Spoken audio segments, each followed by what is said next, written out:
오늘 본문의 말씀으로 하나님의 뜻대로 만들어진 가족이라는 제목으로 말씀의 은혜를 함께 나누겠습니다. 오늘 본문은 예수님의 가족관을 보여주는 의미 있는 말씀이라고 할 것입니다. 예수님은 인간적인 배경으로 볼 때 한 가정을 이끌던 장남이었고, 또 아버지의 직업을 그대로 이어받아 가족들을 부양하던 그런 책임을, 경제적 책임을 지고 있었던 그러한 분이셨습니다. 그래서 그 누구보다도 가족에 관한 애정이 많으셨고 또 많은 책임을 지셨던 그런 분이다라고 우리가 짐작해 볼 수 있습니다. 자, 오늘 46절 말씀을 보게 되면 예수께서 무리에게 말씀하실 때에 그의 어머니와 동생들이 예수께 말하려고 밖에 섰더라라는 말씀이 나옵니다.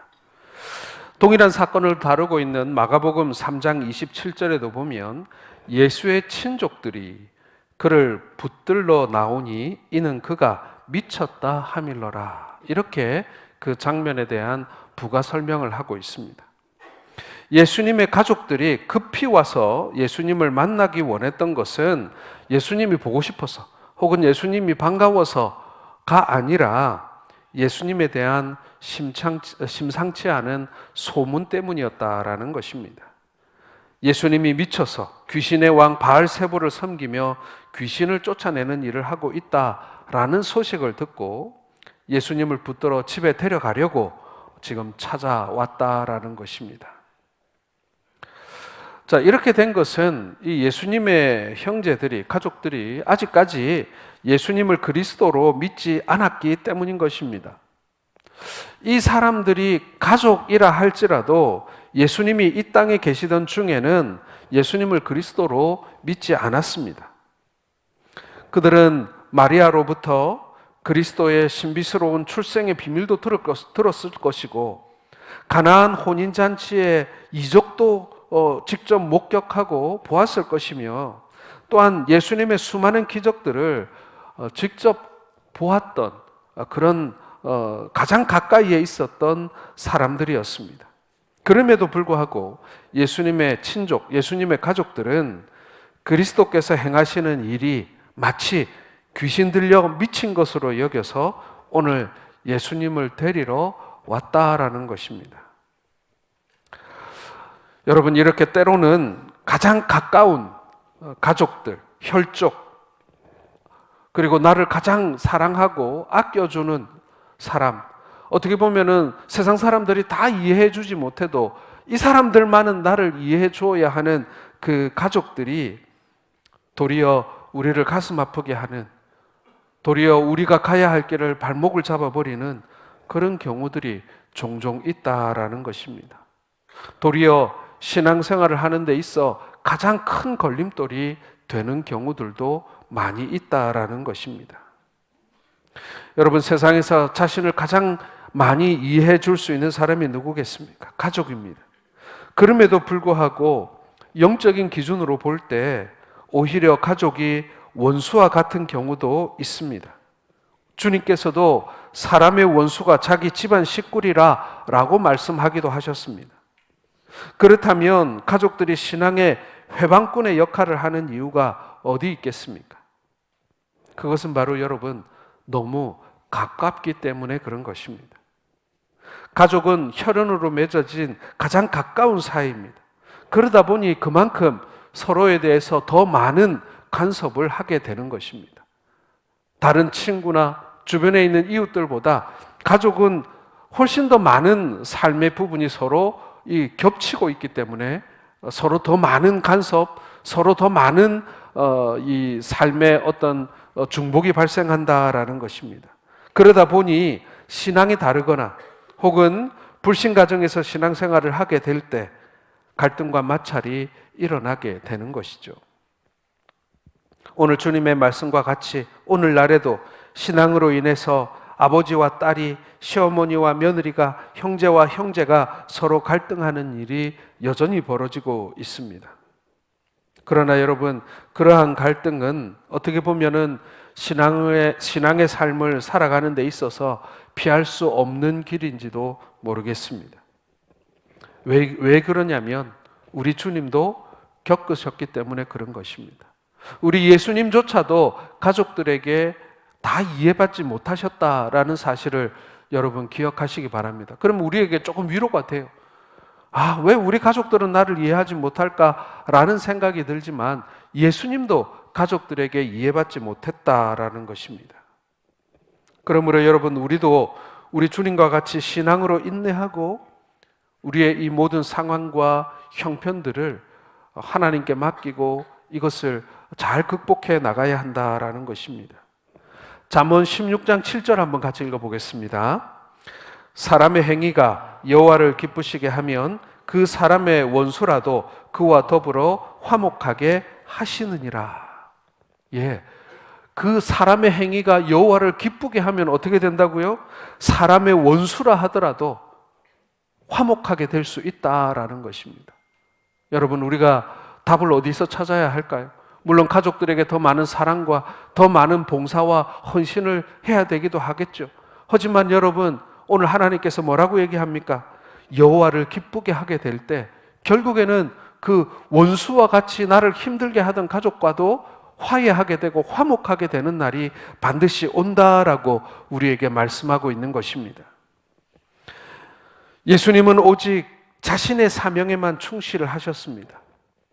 그랬더니 온 가족이 자신들을 그리스도의 종이라고 부르며 결국에는 믿게 되었습니다.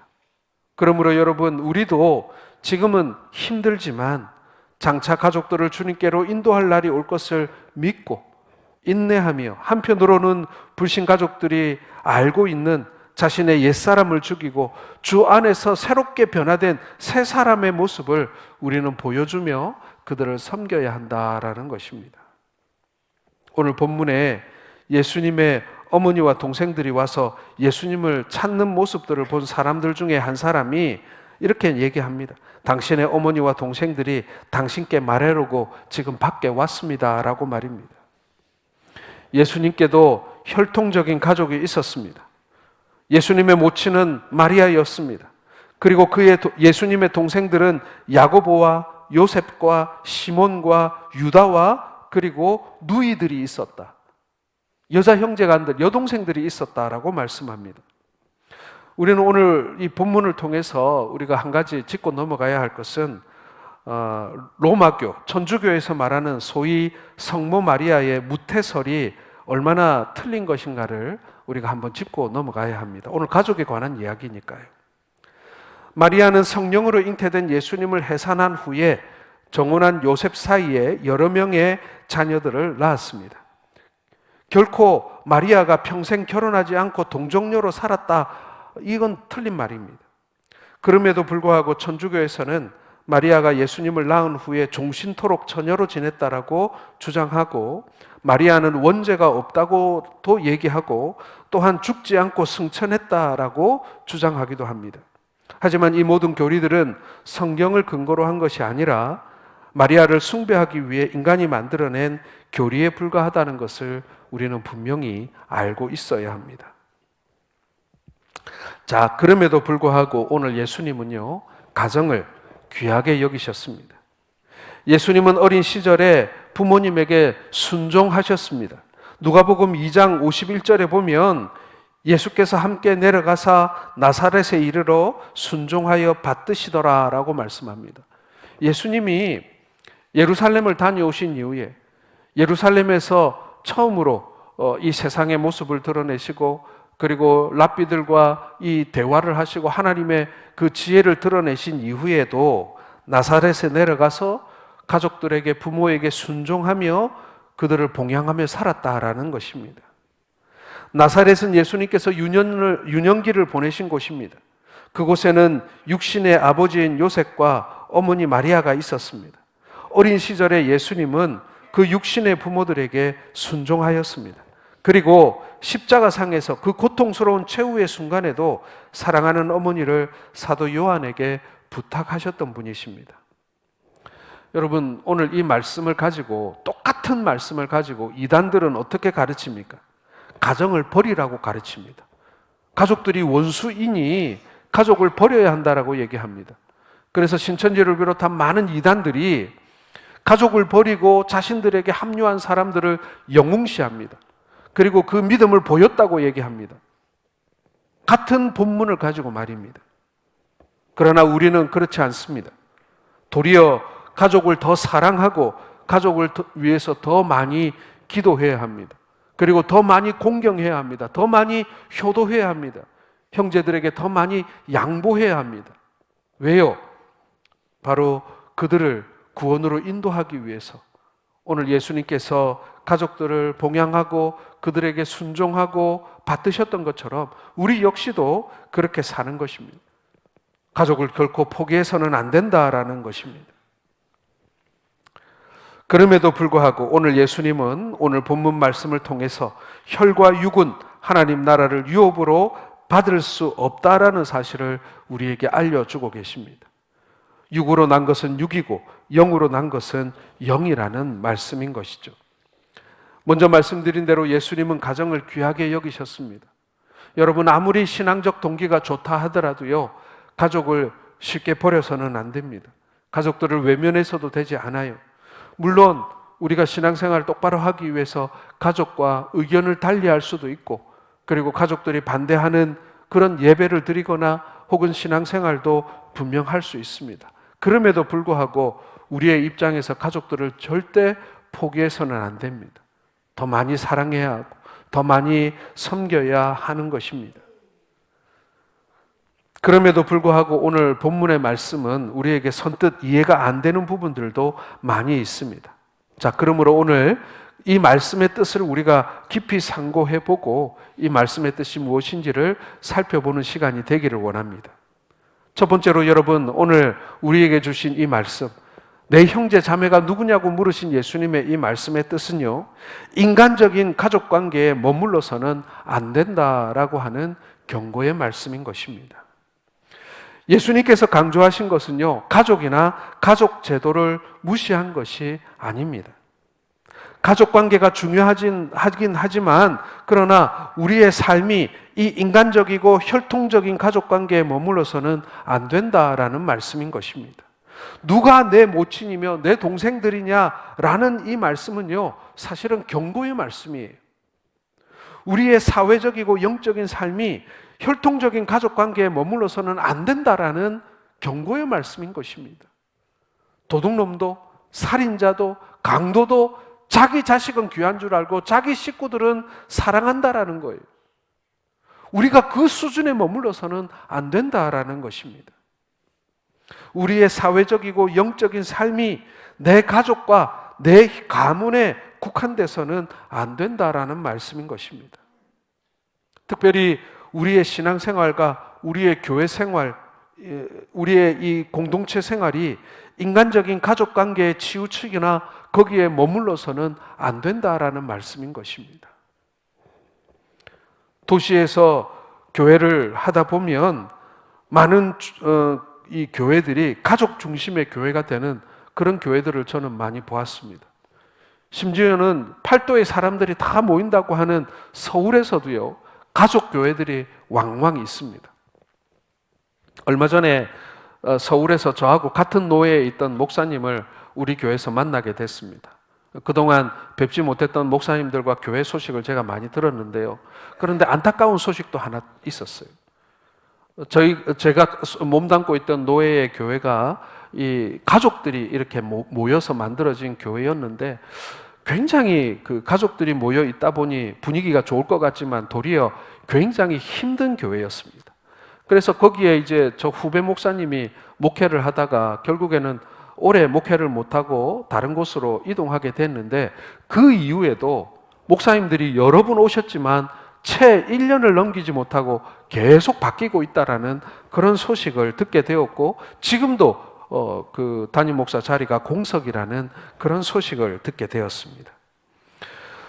교회가 가족들로만 이어져서 그 누구도 거기에 들어가지 못하는 새 가족이 왔다가도 아이고 이 집에는 김씨 식구들만 있네, 여기는 박씨 식구들만 있네, 못 견디고 교인들이 떠난다는 거예요.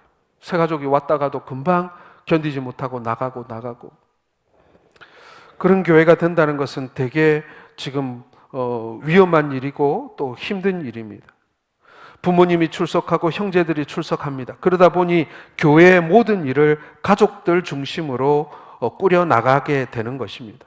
물론 처음에 교회가 개척되고 시작될 때에는 모이는 사람들이 적기 때문에 가족들의 힘이 모이면 큰 도움이 됩니다. 그렇지만 어느 정도 교회가 자립을 하게 되고 자리를 잡게 되면 가족들이 기득권을 내려놓아야 합니다. 그래야 정상적인 교회로 성장할 수가 있습니다. 그런데 여러분, 실제로는 그것이 말처럼 쉽지 않더라는 것입니다. 가족 관계가 중요하긴 하지만 신앙 공동체가, 교회가 인간적이고 혈통적인 관계에 머물게 되면 불행하게 되는 것입니다. 여러분, 교회만 그렇습니까? 회사도 그렇잖아요. 수년 전에 여행사가 아니라 항공사, 우리나라에서 제일 큰 항공사 사태가 있었지 않습니까? 가족들이 다 하더라고요. 아버지와 아들과 그리고 두 딸이 그리고 회사의 중책을 맡아서 경영을 합니다. 능력이 안 됨에도 불구하고, 도덕적으로 경영인으로서의 자질이 없음에도 불구하고 오너의 가족이라는 그 이유만으로 그 중책을 맡아서 회사를 잘 이끌면 좋은데 계속 사고가 일어나는 거예요. 그래서 우리가 몰라도 되는 단어들을 우리가 하나 알게 됐습니다. 오너 리스크라고 말이죠. 한 번도 들어보지 못했던 말이 생겨나기도 했습니다.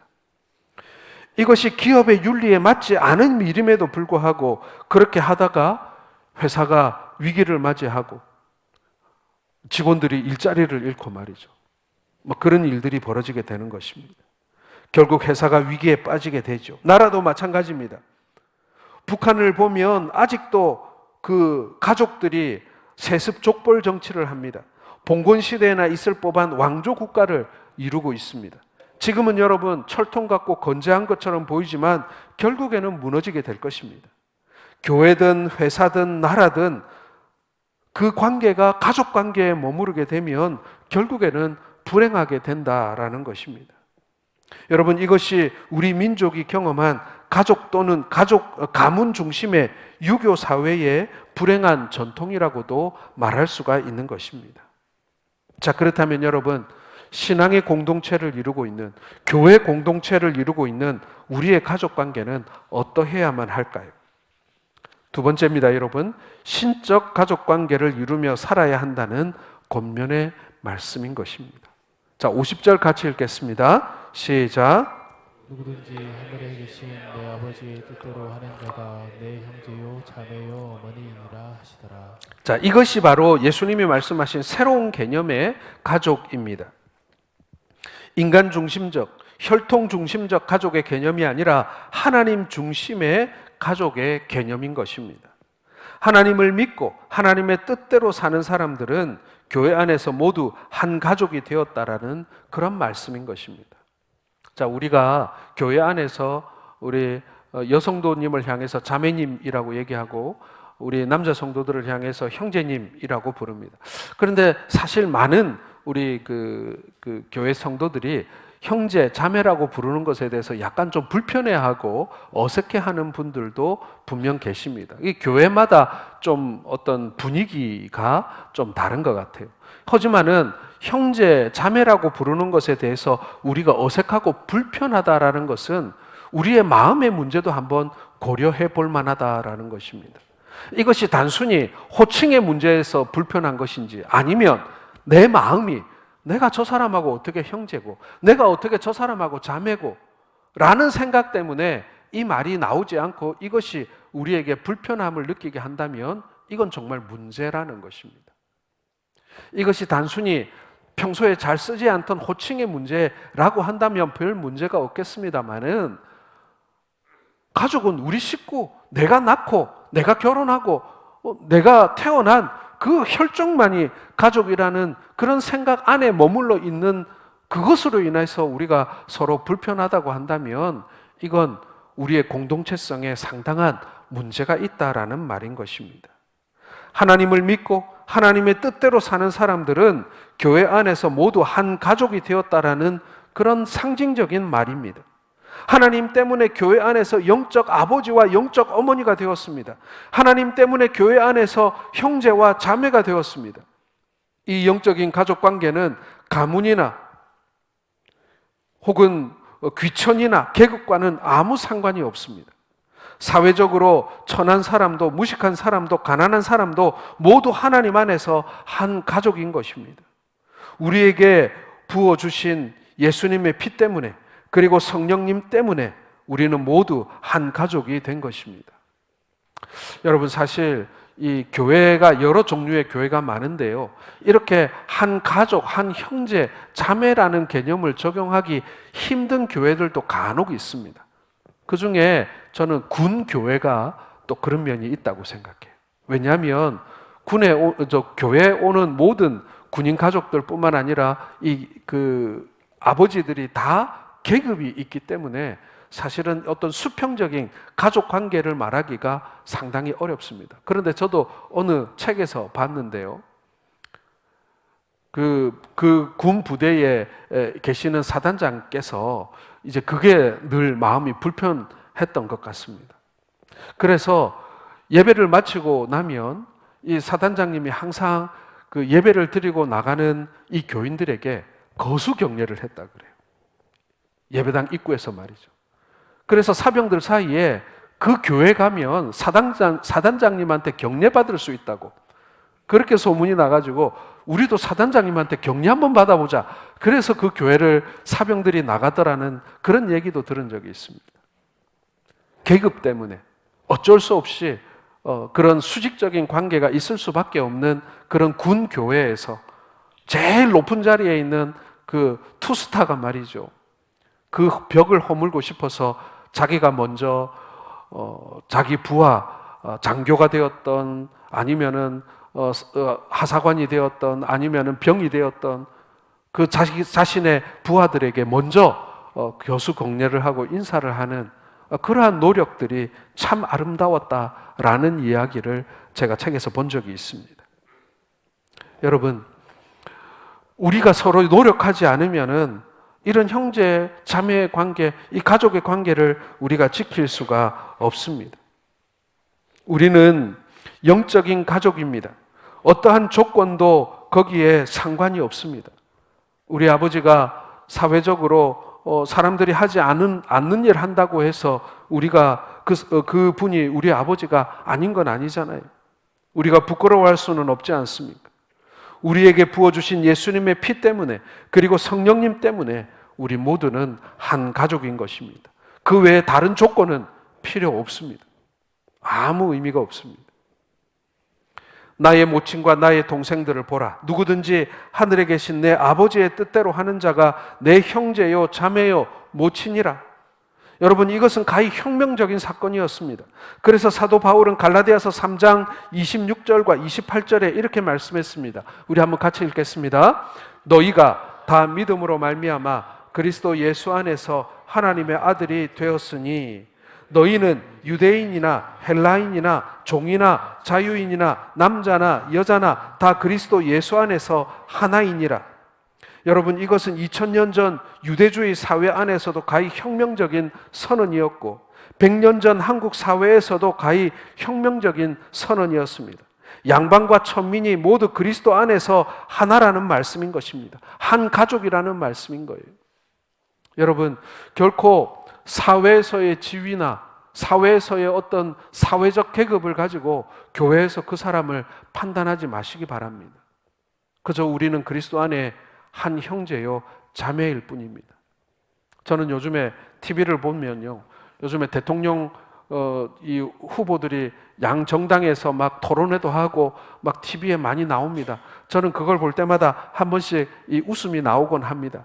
그분들을 우습게 봐서가 아니라 좀 희한해서, 늘 가까이서 친근하게 보던 사람들이 TV에 계속 나오니까 그것도 그렇더라고요. 우리 지금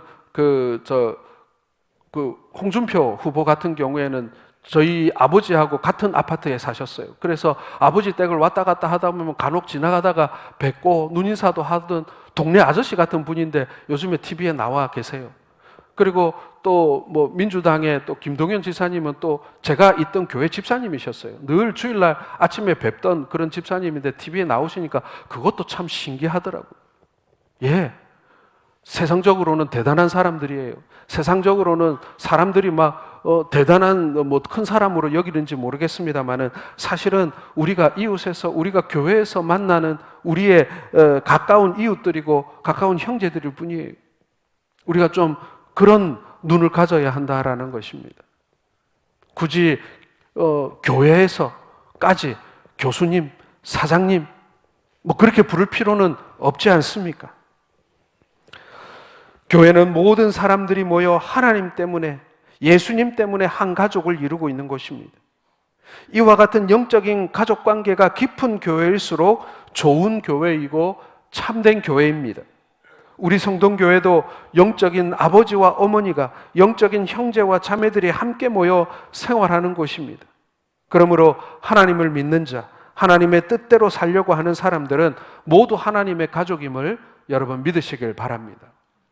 그게 여러분 우리의 삶에 굉장히 중요한 그 하나의 원칙이고 가치관이어야 합니다. 이게 우리의 신앙이어야 한다라는 것입니다. 그러므로 여러분 우리는 어떻게 살아야 하나? 가족같이 살아야 한다라는 것입니다. 예수님께서 이처럼 말씀하신 핵심은 뭐냐면요, 제자들이 모두 형제 자매처럼 한 가족으로 살아야 한다라는 말씀인 것입니다. 예수님의 모든 가르침은 두 마디로 요약됩니다. 하나님을 사랑하고 이웃을 사랑하라는 거예요. 그런데 여기서 이웃을 사랑하기 위해서는 먼저 내 옆에 있는 형제를 사랑할 줄 알아야 합니다. 우리 교회 안에 있는 우리의 형제를 사랑하지 못하면서 교회 밖에 있는 이웃을 사랑한다고요? 그 거짓말이에요. 새빨간 거짓말이에요. 지금 오늘 내 옆에 있는 내 형제를 사랑해야만 우리가 비로소 이웃을 사랑하라고 하신 이 주님의 말씀을 우리가 따를 수가 있는 것입니다. 하나님을 아버지로 모시고 사는 하나님의 자녀들이 해야 할 첫 번째 덕목, 하나님 아버지를 사랑하는 것이죠. 두 번째 덕목, 형제들과 성도들과 이웃을 사랑하는 것입니다. 자, 그렇다면 성도들과 형제를 사랑하려면 어떻게 해야만 할까요? 첫 번째는 가족 의식을 가지고 있어야 합니다. 우리는 다 하나님의 한 가족인데도 불구하고 실제로는 가족 의식을 가지지 않고 살고 있는 것 같습니다. 말만 하나님의 가족이지 실제로는 인간적인 이해관계에 따라 우리가 살아가고 있다. 그렇게 서로를 판단하고 있는 것은 아닌가 하는 것입니다. 자기들끼리만 끼리끼리 좋아하고 그렇지 않은 사람들은 배척하고 밀어내버리는, 그렇게 우리가 살아갈 때가 없습니까? 그것은 여러분 결코 성도의 삶이 아닙니다. 우리가 한번 가족들 생각해 보세요. 아들, 딸이 시원찮아도 아들, 딸입니다. 부족해도 나는 감싸주고 품어줘야 합니다. 세상에 그 모든 사람이 등을 돌린다 할더라도 나는 내 가족이기 때문에 보듬어줘야 합니다. 부모도 마찬가지고 배우자도 마찬가지입니다. 우리 역시도 마찬가지입니다. 돌봐야 합니다. 물론 잘못 사는 것, 잘못 살아야 된다라고 말하지는 않습니다. 하지만 그러나 보듬어 줘야 합니다. 진짜 가족은 동고동락합니다. 어려움이 있으면 그 어려움을 함께 나누고 좋은 일이 있으면 그 좋은 일을 함께 나눕니다. 그리고 함께 나누다 보면 어려운 일은 반으로 줄고 좋은 일은 배로 늘어나지요. 우리는 하나님의 한 가족이라는 가족의식을 가지고 살아야 합니다. 우리는 모두 주님께 붙어있는 지체의식을 가져야 하는 것입니다. 좋은 일이 있으면 배 아파하고 어려운 일이 있으면 외면하고 그러면 안 되는 거예요. 만약에 그렇다면 내가 그리스도 안에 지체로 붙어있는 존재인지 아닌지 알아봐야 합니다. 다른 형제들에게 가족의식이 안 생긴다고 한다면 나는 가족 밖에 있는 사람이라는 뜻이에요. 포도나무가 가지에 연결돼 있어야 비로소 포도나무라고 할 수 있는데 혹시 잘려진 가지는 아닌가 우리는 두려워해야 한다라는 얘기입니다. 가족의식을 가지고 사시기 바랍니다. 우리 형제들을 가족으로 여기시기를 바랍니다. 두 번째로 여러분, 서로 만나면 인사하고 서로 교제를 나누며 살아가시기 바랍니다. 사도행전 2장 46절 같이 읽겠습니다.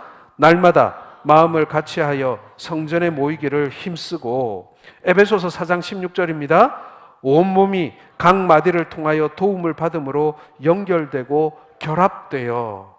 여러분, 이것이 바로 우리의 지금 실체예요.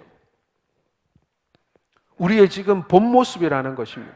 우리가 눈에 보이지는 않지만 우리가 한 건물이 서로 이어진 것처럼 우리는 그렇게 연결되어져 있다라는 얘기입니다. 여러분, 가족이라면 매일 만나야죠. 친구들 가운데도 자주 만나는 친구와 오랜만에 만나는 친구가 있습니다. 자주 만나는 친구는 만나면 할 말이 많습니다. 그런데 오랜만에 만나는 친구를 만나면 이상하게 처음에는 반가워서 막 이런저런 얘기를 하다가 나중에는 대화의 주제가 끊어지는 것을 경험하게 됩니다.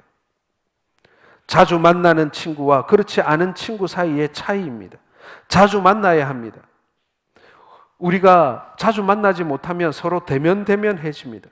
그런데 자주 만나다 보면 점점 가까운 사이가 되게 되고 그리고 많은 대화가 서로 이어지게 되는 것을 경험합니다.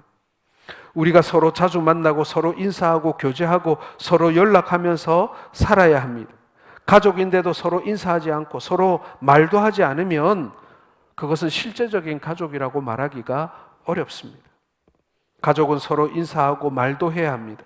그래서 사도 바울은 이렇게 권면하죠. 데살로니가전서 5장 26절에 보면 거룩하게 입맞춤으로 모든 형제에게 문안하라 라고 말입니다.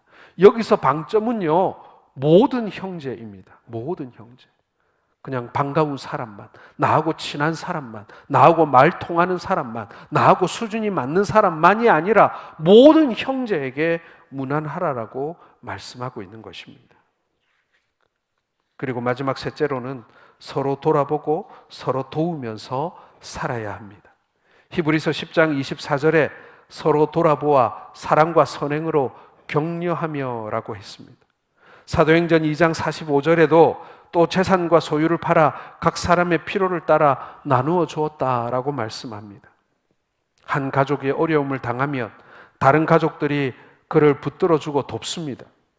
우리도 여러분 진짜 영적 가족이 되었다면 서로에게 도움이 되고 서로를 섬기고 또 서로에게 그 필요를 우리가 찾아서 도와주어야 하는 것 아니겠습니까? 이제 말씀을 맺겠습니다, 여러분. 교회가 어떤 곳입니까? 저는 사실 교회가 어떤 곳인가에 대한 고민을 사실은 하루에도 몇 번씩이곤 합니다. 아마도 제가 교육자의 길에 들어선 이후로 신학생이 되어서 사역을 시작한 이후로 수도 없이 했을 질문, 그리고 지금도 하고 있는 질문이 교회는 어떤 곳인가 하는 것입니다. 교회는 건물이 아닙니다. 교회의 어원은 에클레시아입니다. 이것은 믿는 자들의 모임이라는 뜻입니다. 그런데 이것만으로도 그 의미가 완전하지 않습니다. 교회는 하나님의 가족들이 모여 사는 곳입니다. 예수님의 피 때문에, 성령님 때문에 우리는 한 가족이 되었습니다. 그러므로 가족 의식을 가지고 살아야 합니다. 서로 만나면 반갑고, 그래서 만나서 이야기하면 이야기거리가 많아서 시간 가는 줄 모르고 이야기할 만큼 그렇게 가까운 영적 가족이었으면 좋겠습니다. 그리고 서로를 돌아보고 서로를 돕고 서로 사랑하고 그렇게 사는 아름다운 영적 공동체가 바로 우리 성동교회였으면 좋겠습니다. 이제 5월입니다. 5월은 가족의 달이라고 부릅니다. 우리에게 가정을 주신 하나님께 감사하면서 더 나아가서 우리에게 영적 가족도 주신 하나님께 감사하는 그러한 한 달이 될 수 있기를 주님의 이름으로 축원합니다. 하나님께서 여러분들에게 혈육만 주신 것이 아닙니다. 영적인 가족, 영적인 가족도 주셨다라는 사실을 결코 잊지 마시고 우리가 서로 돌보고 서로 아끼고 서로의 허물을 덮어주고 서로의 아픔을 보듬어주는 우리 모든 성도들, 우리 모든 성동의 가족들 되시기를 주님의 이름으로 축원합니다.